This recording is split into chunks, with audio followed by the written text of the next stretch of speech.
Hello everyone, good afternoon, and this is Mamta Verma. I welcome all of you at my class, that is literary exam, and we were continuously doing the series of literary theory. So today I am going to start the new literary theory, that is postmodernism. Postmodernism that was started in 1945 in Europe and America. तो postmodernism को पढ़ने से पहले थोड़ा सा modernism के बारे में जान लेते हैं कि modernism क्या था. ठीक है, modernism जो मॉडर्निज्म मूवमेंट था वो 1910 से 1945 तक चला था. 1945, ठीक है. तो 1910 से 1945 जिसमें वर्ल्ड वार फर्स्ट और सेकंड दोनों आ जाते हैं. 1913 में फर्स्ट हुआ था एंड 1939 में सेकंड वर्ल्ड वार हुआ था. ठीक है, इसके बीच आ गया 1930 में ग्रेट डिप्रेशन भी आ जाता है. ठीक है, तो ये सब है वो एक रीजन है मॉडर्निज्म का या पोस्ट मॉडर्निज्म का. मेनली वर्ल्ड वार सेकंड है वो मेन रीजन था कि पोस्ट मॉडर्निज्म आया. ठीक है, लेकिन वर्ल्ड वार फर्स्ट और जो ग्रेट डिप्रेशन था जिसमें people were continuously dying due to the hunger, great hunger, because there was no food to eat. इससे पहले वर्ल्ड वार फर्स्ट हुआ था 1913. वर्ल्ड वार फर्स्ट से पहले विक्टोरियन टाइम में क्योंकि उस टाइम में साइंस ने काफ़ी डेवलपमेंट कर लिया था, न्यू न्यू टेक्नोलॉजी, कंप्यूटर्स आ गए थे. ठीक है, इंडस्ट्रीज काफ़ी इस्टेब्लिश हो गई थी उस टाइम में, ग्लोबलाइजेशन आ गया था.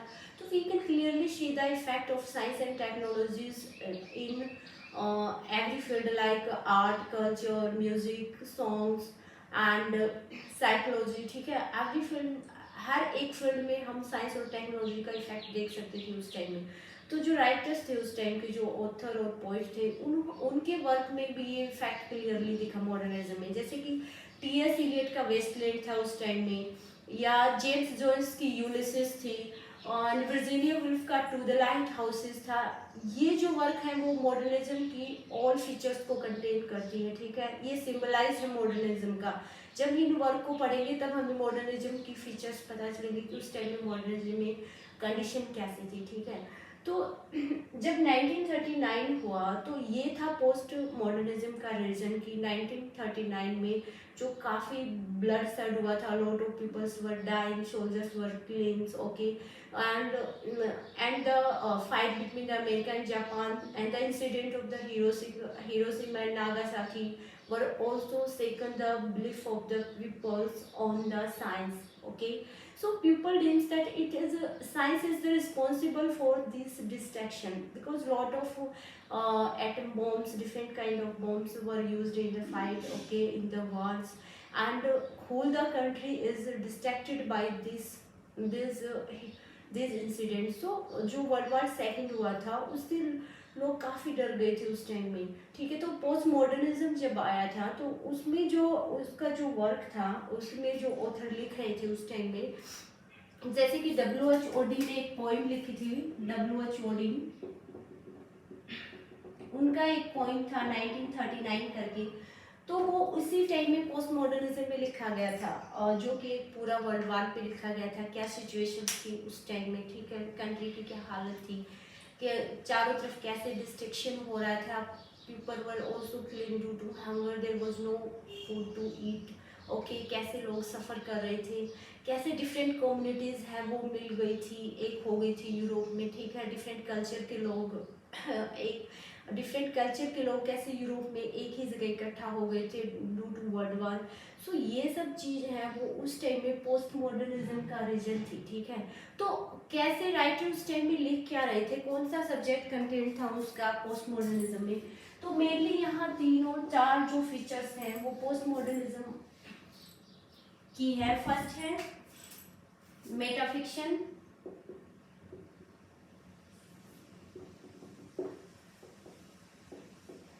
सेकंड है अब्सर्डिटी,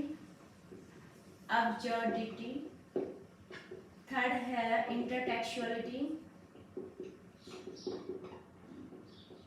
ठीक है, तो ये मेनली फीचर थी पोस्ट मॉडर्निज्म. मेटाफिक्शन क्या होता है कि जिसमें जैसे फ्रांसिस जोसेफ का द कंटेम्पररी टेल्स एग्जाम्पल इसका, या फिर लोरेस्टिन का ट्रिस्ट्राम सैंडी एग्जाम्पल है, जिसमें क्या होता है कि जो कैरेक्टर होता है वही नैरेटर का रोल प्ले करता है, या नैरेटर होता है वही स्टोरी में कैरेक्टर बन जाता है. और स्टोरी जैसे कि स्टार्टिंग से शुरू न होकर एंड से शुरू हो रही है या मिडल से शुरू हो रही है, तो जहाँ जो डिसऑर्डर है वहाँ स्टोरी में आ गया, स्टोरी स्टार्टिंग से मतलब सीक्वेंस में ना होकर कहीं से भी शुरू हो जाती है। तो ये मेटाफिजिकल का एग्जाम्पल थी।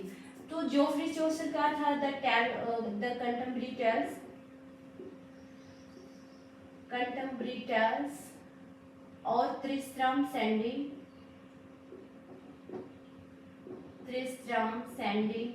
एग्जाम्पल था इसका मेटाफिक्शन का। सेकंड है अब्सर्डिटी किसमें देखा हमने कि जो सिम्यूल बेकेट का वर्क है वेटिंग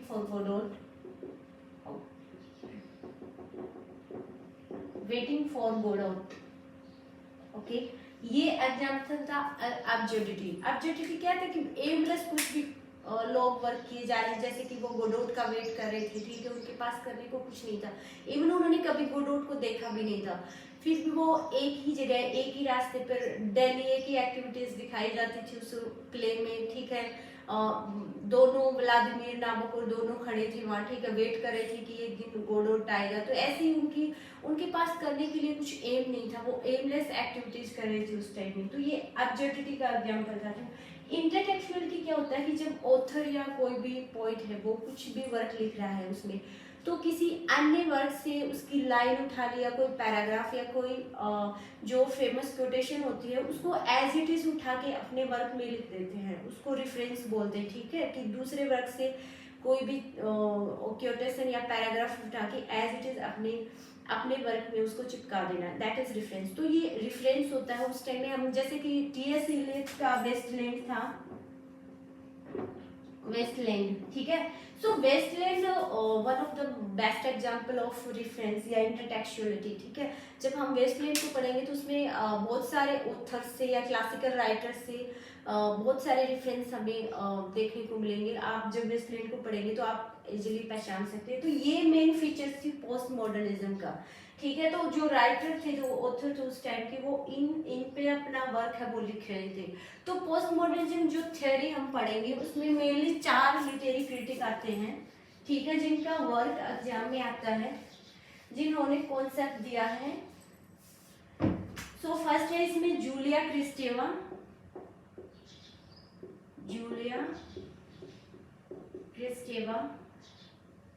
सेकंड है फ्रेडरिक जेनसन,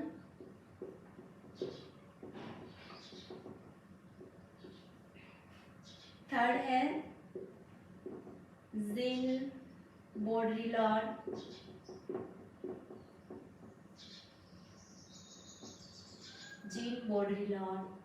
एंड फोर्थ है जीन फ्रैंकोइस लियोटार्ड, ठीक है। सो पोस्ट मॉडर्निज्म थियरी जो थियरी है इससे मेनली 4 क्रिटिक रिलेटेड हैं, और इनको 1 बाय 1 करके हम एक इनका वर्क और इनका जो भी इन्होंने कॉन्सेप्ट दिया है, ठीक है, पोस्ट मॉडर्निज्म से रिलेटेड, इनको 1 बाय 1 करके एक नेक्स्ट क्लास में पढ़ेंगे, ठीक है, जो एग्जाम में जिनसे क्वेश्चन आते हैं नेट से। सो इनके वर्क से भी क्वेश्चन आते हैं और इनका जो कॉन्सेप्ट होता है उनसे भी आते हैं। तो आज पोस्ट मॉडर्निज्म में आज इतना ही।